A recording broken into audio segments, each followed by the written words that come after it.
आपका स्वागत है अन कई दास्तां भाग 3 में। राज और सिया की सगाई के बाद दोनों के जीवन में एक नई खुशी और उत्साह की लहर दौड़ गई थी। उनके परिवारों और दोस्तों ने भी इस नए रिश्तों को पूरी तरह से स्वीकार कर लिया था। सिया जो अब तक स्वतंत्र और निडर रही थी, खुद को अब इस रिश्ते में और भी सुरक्षित महसूस कर रही थी। वही राज अपनी ज़िंदगी के सबसे खुशहाल दिनों का अनुभव कर रहा था।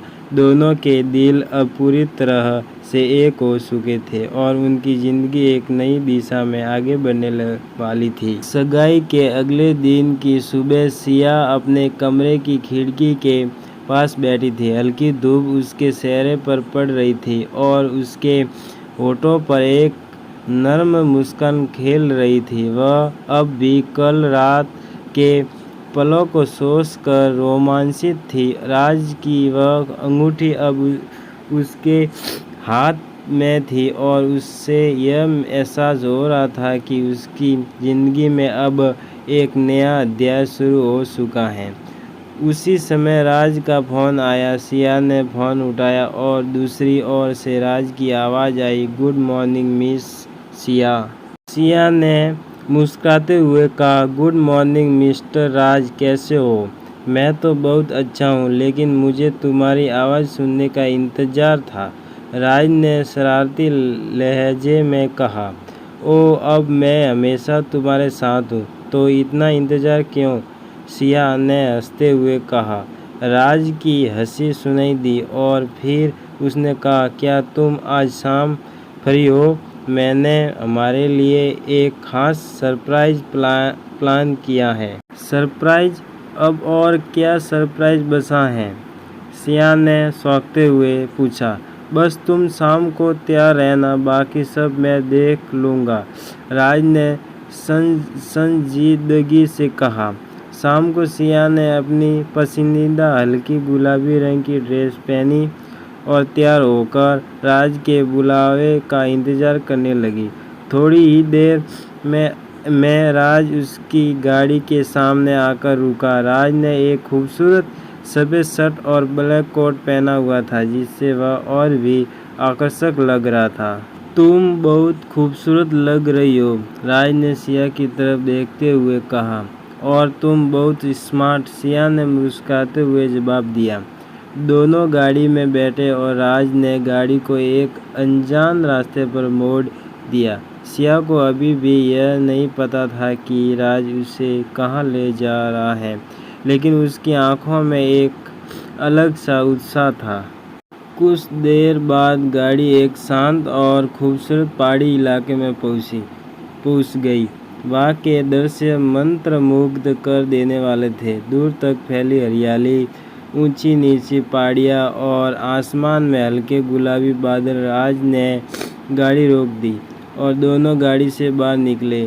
सामने एक सुंदर सा छोटा घर था जो पेड़ों के बीच छिपा हुआ था। सिया ने आश्चर्यचकित होकर पूछा, यह जगह इतनी खूबसूरत है, हम यहाँ क्यों आए हैं? राज ने उसकी तरफ मुस्कुराते हुए कहा, यह हमारी पहली छुट्टियों की जगह है। सिया, मैं चाहता था कि हम दोनों इस नई शुरुआत को किसी खास जगह से शुरू करें और यह जगह मुझे परफेक्ट लगी। सिया ने राज की आंखों में प्यार भरी नज़रों से देखा और उसे महसूस किया कि राज ने उसके लिए कितना सोचा है। वह एकदम भावुक हो गई और उसके चेहरे पर हल्की मुस्कान आ गई। इस छोटे से घर के अंदर कदम रखते ही सिया को लगा जैसे वह किसी सपने में आ गई हो। अंदर का माहौल बहुत ही सुकूनदायक था। दीवारों पर हल्की रोशनी के साथ एक बड़ी सी खिड़की थी, जिससे बाहर का पूरा पहाड़ी दृश्य दिख रहा था। एक और टेबल पर कुछ मोमबत्तियाँ जल रही थी और राज ने पहले से ही उनके पसंदीदा खाने का इंतजाम कर रखा था। सिया को यह सब देखकर एहसास हुआ कि राज ने इस पल को बहुत खास बनाने के लिए कितना समय और मेहनत लगाई है। दोनों ने टेबल पर बैठकर बातें शुरू की और उनके बीच की हंसी मजाक से माहौल और भी खुशनुमा हो गया। राज, तुमने सच में यह जगह बहुत खास सुनी है। यह बिल्कुल जादुई लग रही है। सिया ने खुशी से कहा, मुझे पता था कि तुम्हें यह जगह पसंद आएगी। यहाँ की शांत और खूबसूरती में हमारे रिश्ते की तरह एक गहराई है। राज ने सिया की आंखों में देखते हुए कहा। दोनों ने खाना ख़त्म किया और फिर वे घर के बाहर बालकनी में बैठे। आसमान में सितारे चमक रहे थे और हल्की हवा चल रही थी। यह माहौल किसी फिल्मी दृश्य जैसा था। सिया और राज के बीच अब सिर्फ प्यार और समझ का रिश्ता नहीं था, बल्कि एक अनकही बात भी थी जो उनके दिलों को और भी करीब ला रही थी। बातचीत के दौरान राज ने सिया से कहा, सिया, अब जब हम एक दूसरे के साथ अपनी ज़िंदगी बिताने का फैसला कर चुके हैं तो हमें अपने भविष्य के बारे में कुछ बड़े फैसले भी लेने होंगे। सिया ने उसकी तरफ देखा और मुस्कुराते हुए कहा, बिल्कुल, मैं तुम्हारे साथ हर फैसले में हूँ। क्या तुमने कुछ सोचा है? राज ने थोड़ी संजीदगी के साथ कहा, मैंने सोचा है कि हमें अब शादी की तारीख तय कर लेनी चाहिए। मैंने कुछ जगहों के बारे में सोचा है जहाँ हम शादी कर सकते हैं, लेकिन मैं चाहूँगा कि तुम्हारी राय भी इसमें हो। सिया ने उसकी बात सुनकर उसकी ओर प्यार भरी नज़रों से देखा और कहा, राज, तुम्हारे साथ मैं कहीं भी शादी कर सकती हूँ। मुझे सिर्फ यह चाहिए कि हम दोनों साथ हो और हमारे परिवार और दोस्त हमारे साथ हो। बाकी जगह और तारीख से मुझे कोई फ़र्क नहीं पड़ता।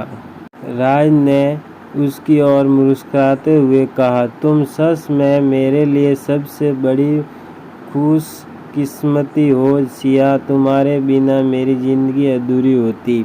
सिया ने हल्के से उसका हाथ पकड़ा और कहा, और तुम्हारे बिना मेरी भी। शादी की बातें करते हुए राज और सिया ने एक और महत्वपूर्ण विषय पर चर्चा शुरू की, नई जिम्मेदारियों की। राज ने सिया से कहा, तुम्हें पता है सिया, शादी के बाद जिम्मेदारियां भी बढ़ेगी। हमें एक दूसरे के काम और ज़िंदगी को समझना होगा। मैं चाहता हूँ कि हम दोनों एक दूसरे के लिए हमेशा तैयार रहें, चाहे कैसी भी परिस्थितियाँ हो। सिया ने सिर हिलाते हुए कहा, हाँ राज, मैं जानती हूँ कि ज़िंदगी में उतार चढ़ाव आएंगे, लेकिन अगर हम एक दूसरे का साथ देंगे तो हम सब कुछ संभाल लेंगे। राज ने उसकी ओर मुस्कुराते हुए कहा, तुम्हारी यह बात मुझे सबसे ज़्यादा पसंद है। सिया, तुम हर मुश्किल का सामना इतनी मजबूती से करती हो। उस खास शाम के बाद दोनों अपने रिश्तों और गहरा महसूस कर रहे थे। उन्हें एक दूसरे से सिर्फ प्यार ही नहीं, बल्कि एक दूसरे के साथ मिलकर ज़िंदगी के हर पड़ाव को साथ जीने की कसम खाई थी। रात गहरी हो चली थी, लेकिन सिया और राज के दिलों में एक नई सुबह की रोशनी थी। वे अब अपने भविष्य की हर चुनौती के लिए तैयार थे और उनका रिश्ता पहले से कहीं ज़्यादा मजबूत हो चुका था। राज और सिया की सगाई के बाद उनके जीवन में नई शुरुआत और जिम्मेदारियों का दौर शुरू हो चुका था। दोनों के रिश्तों की मजबूती को अब उनके परिवार और दोस्तों का समर्थन भी मिल चुका था, लेकिन अब उनके सामने एक नई चुनौती थी, शादी की तैयारियां और उससे जुड़ी पारिवारिक परंपराएं। सिया और राज दोनों ही आधुनिक विचारों वाले थे, लेकिन उनके परिवार अब भी कुछ पारंपरिक रीति रिवाजों और परंपराओं का पालन करना चाहते थे। यह दौर न सिर्फ उनके प्यार का इम्तिहान था, बल्कि दोनों परिवारों के बीच सामंजस्य और तालमेल बैठाने की भी चुनौती थी। एक सुबह सिया और राज के परिवार एक साथ बैठे थे। शादी की तारीख और रस्मों की चर्चा के लिए सिया की मां ने प्रस्ताव रखा कि शादी की तारीख अगले 3 महीने के भीतर तय होनी चाहिए, क्योंकि परिवार के ज़्यादातर सदस्य तब तक खाली होंगे और आसानी से आ सकेंगे। हम एक पारंपरिक तरीके से शादी करेंगे, सिया की मां ने कहा, ताकि दोनों परिवारों के रीति रिवाजों का सम्मान हो सके। राज ने सिया की ओर देखा। दोनों को थोड़ा संकोच हुआ क्योंकि वे शादी को बेहद सरल और आधुनिक तरीके से करना चाहते थे, लेकिन वे जानते थे कि परिवार के लिए यह दिन कितना खास है। राज के पिता ने भी सुझाव दिया, हमारे परिवार में शादी हमेशा बड़े स्तर पर की जाती है, इसलिए हमें सभी रीति रिवाजों को अच्छे से निभाना होगा।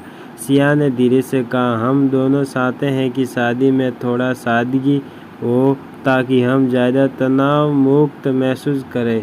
हम एक छोटे से समारोह का विचार कर रहे थे जिसमें सिर्फ करीबी लोग शामिल हो। राज की मां ने थोड़ा असमंजस में कहा, छोटी शादी, हमारे समाज में तो बड़ी धूमधाम से शादियां होती हैं, यह एक जीवन भर की याद होती है। सिया और राज को समझ में आ गया था कि परिवार की उम्मीदें उनके विचारों से थोड़ी अलग हैं, लेकिन दोनों जानते थे कि इस स्थिति को निपटाने के लिए उन्हें सूझबूझ से काम लेना होगा। शाम को सिया और राज दोनों एक पार्क में टहलने निकले। दोनों ही सोच में डूबे हुए थे कि कैसे इस परिस्थिति को हल किया जाए। मुझे समझ नहीं आ रहा है कि हम अपने परिवार को कैसे समझाएं, सिया ने कहा। हम चाहते हैं कि हमारी शादी खास हो, लेकिन हम इसे सरल और सादगी भरी रखना चाहते हैं। राज ने उसका हाथ थामते हुए कहा, मुझे भी यह उलझन महसूस हो रही है, लेकिन मुझे लगता है कि हमें एक बीच का रास्ता निकालना होगा जिसमें हमारे परिवार की परंपराएं भी हो और हमारी सोच भी हो। दोनों ने एक जगह बैठकर इस बारे में विस्तार से चर्चा की। वे यह समझ चुके थे कि शादी सिर्फ दो लोगों का मिलन नहीं होती, बल्कि दो परिवारों का भी मिलन होता है, और इस मिलन को खास और यादगार बनाने के लिए थोड़ा सामंजस्य बिठाना जरूरी है।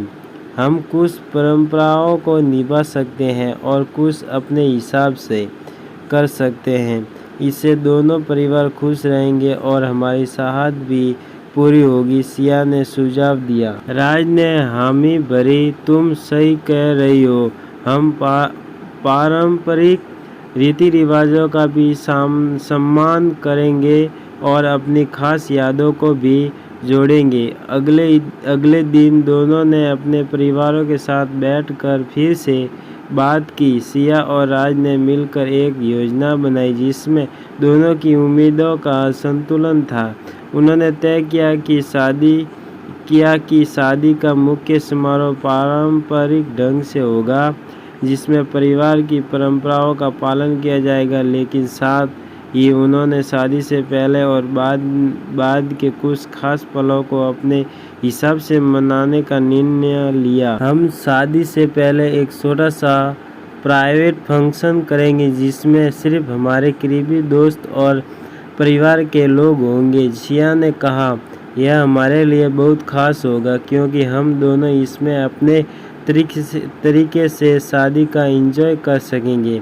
राज ने थोड़ा और इसके बाद मुख्य समारोह में हम सभी रीति रिवाजों का पालन करेंगे ताकि परिवार के लोग भी इस दिन को पूरी तरह से एंजॉय कर सकें। परिवार के सभी सदस्य इस बीच के रास्ते से सहमत हो गए। सभी को यह समझ आ गया था कि सिया और राज के लिए यह दिन कितना महत्वपूर्ण है और उनके विचारों का भी सम्मान होना चाहिए। अब जब शादी की तारीख और योजना तय हो चुकी थी, परिवारों में उत्साह की लहर दौड़ गई। सिया की मां और बहन ने शादी की खरीदारी में जुट गई। शादी की ड्रेस से लेकर गहनों तक हर चीज़ को लेकर उत्साह था। सिया खुद भी इन तैयारियों में शामिल हो रही थी, लेकिन वह अपने दिल में एक सादगी भरी खुशी को महसूस कर रही थी। राज और उसके दोस्त भी शादी की तैयारियों में लग गए। शादी के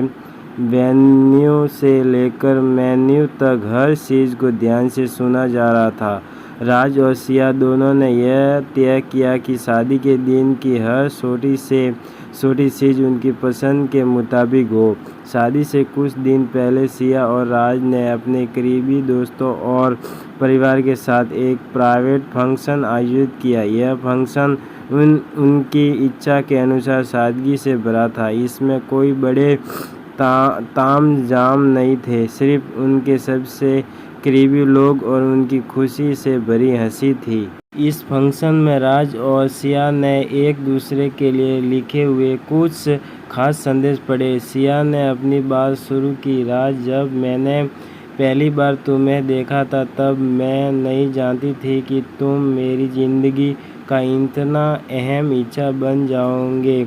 आज जब हम इस सफ़र की शुरुआत कर रहे हैं, मैं तुम्हारे साथ हर पल को जीने के लिए तैयार हूँ। राज ने मुस्कुराते हुए कहा, सिया, तुमने मेरी ज़िंदगी को नया अर्थ दिया है। तुम्हारे बिना मेरी ज़िंदगी अधूरी है और मैं वादा करता हूँ कि मैं तुम्हारे साथ हमेशा रहूँगा हर खुशी और हर मुश्किल में। उनके इन शब्दों ने वहाँ मौजूद सभी लोगों को भावुक कर दिया। इस खास फंक्शन ने न सिर्फ राज और सिया के रिश्ते को और मजबूत किया, बल्कि उनके परिवार और दोस्तों को भी यह एहसास दिलाया कि दोनों का प्यार कितना गहरा और सच्चा है। आखिरकार वह दिन आ ही गया जिसका सभी को बेसब्री से इंतज़ार था। राज और सिया की शादी का दिन। शादी की सारी तैयारियां हो चुकी थी और दोनों परिवार उत्साह से भरे हुए थे। वेन्यू को खूबसूरत फूलों और रोशनी से सजाया गया था और हर तरफ खुशियों की महक फैली हुई थी। सिया ने पारंपरिक लाल रंग की साड़ी पहनी हुई थी जिसमें वह बेहद खूबसूरत लग रही थी।